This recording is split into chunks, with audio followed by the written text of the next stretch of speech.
Jack Schulze. I've been doing taxes for about 25 years. I've had my own business about 24. We'll celebrate 25 years next summer. And I've known David since about 98, I believe. 98. We've had a professional and a personal relationship since then. I'm going to talk today just kind of on the basics of some retirement plans. I'm not an expert on retirement plans, but I do a lot of tax returns per year. And I see some of the mistakes a lot of taxpayers make in relation to retirement plans. And there's a lot of confusion about, what should I do? Should I do this? Should I do that? So we're going to talk about that. I'm going to give you the facts first, and then we're going to talk about some strategies. If you have any questions, feel free to stop me if it's relevant, and we can certainly talk about it. The first one I'm going to talk about is the traditional IRA. That's the one that's been around forever. It's usually fully deductible. The maximum contribution for 2015 is $5,500 and $6,500 if you're over 50. This is very important. It's limited to your earned income. And we'll talk about what earned income is. Earned income includes wages from a job, if you get a W-2. If you're self-employed, file a Schedule C. If you have an active participation in a S corporation or a partnership, that's earned income. What's not earned income is interest income, dividend income, rental income, oil royalties, and passive participation in a partnership or an S corporation. So let's just say that you're a limited partner, you invest $50,000. You cannot make a IRA contribution against that income. Now, for a traditional IRA, if you're involved in a qualified retirement plan through your employer or your spouse is, your deduction could be limited and it could be completely not deductible.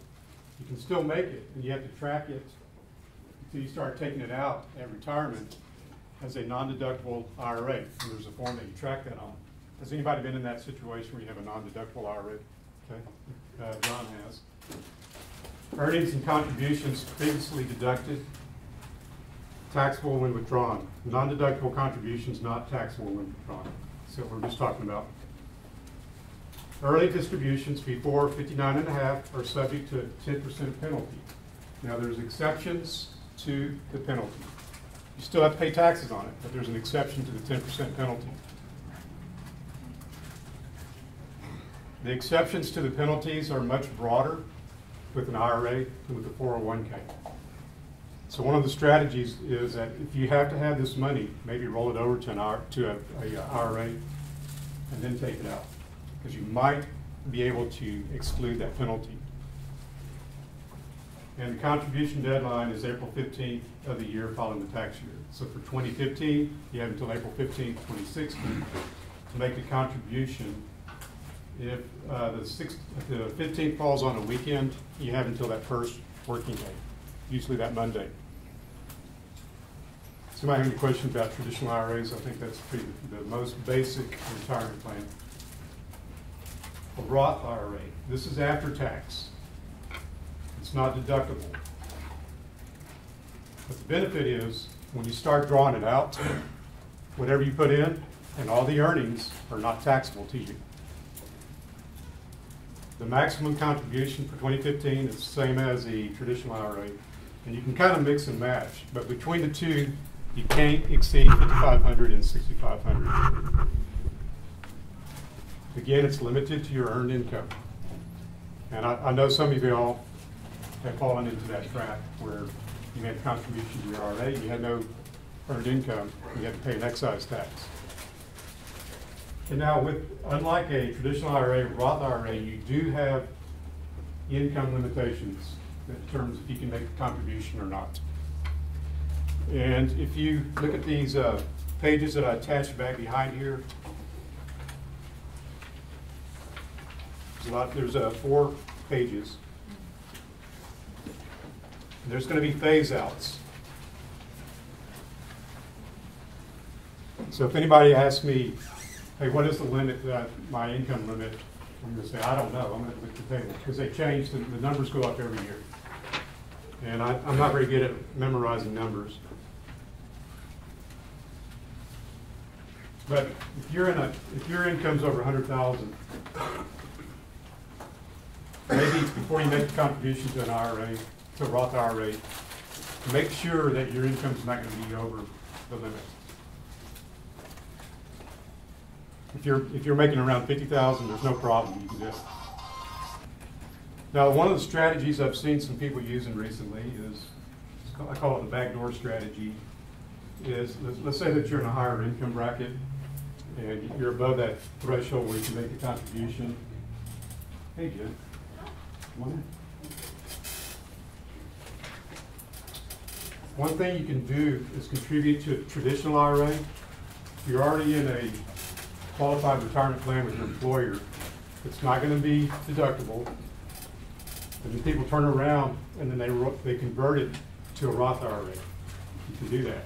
And why the IRS won't let you just go directly from making a contribution to a Roth IRA, I don't know. But I've seen people contribute to a traditional IRA and then turn around and convert it to a Roth IRA. Again, the early withdrawal. Since this is after tax, there's no tax or there's no penalty on whatever you put in that you take out. But any earnings that you might have earned, and then you're taking that out, you could have a 10% penalty, plus you have to pay taxes on that as well.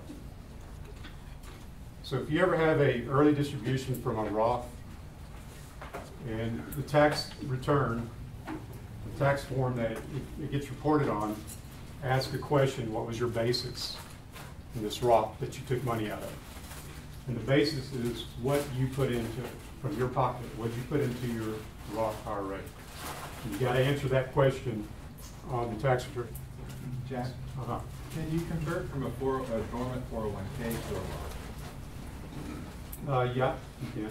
So if you'd have to pay tax person in a lower tax bracket, it would make sense to do it at a young age as opposed to waiting until you started earning your income got higher. Yeah, depending on how much it is. Like if it's 200,000, then you're going to do that. That's going to put you in a higher tax bracket. Right. Is it considered income at that point? You got to pay taxes on it. But a lot of young professionals just have, they switch jobs after their first couple of years. They may have a few $1,000s. It would make sense that they would put it into a Roth, convert it, roll it over to a Roth as opposed to a traditional IRA, right? Right. Or, I mean, I get that question a lot is, what's better, traditional IRA or Roth IRA? And what is the answer to all my tax questions? It depends. It depends. Got him trained. Yeah, it could depend. I mean, because we'll talk about some of that in a minute. Okay. Is it better to put into a traditional IRA, or is it better to put into a Roth IRA? Again, the contribution deadline is the same as a traditional IRA. It's April 15th of the tax year. I mean, of the year following the tax year. Does anybody have any questions so far? Isn't there like a 5-year rule that says that you can't touch money to put into a Roth? Yeah. Until, yeah. You can take it out because it's you can't take it out. But if you convert it from a traditional IRA, then you can't take it out for 5 years. Okay, that's what I was But saying. if you just put it directly to a Roth IRA, you can. That's take it out. okay. You take out your basis. Right. No, with no tax. Correct.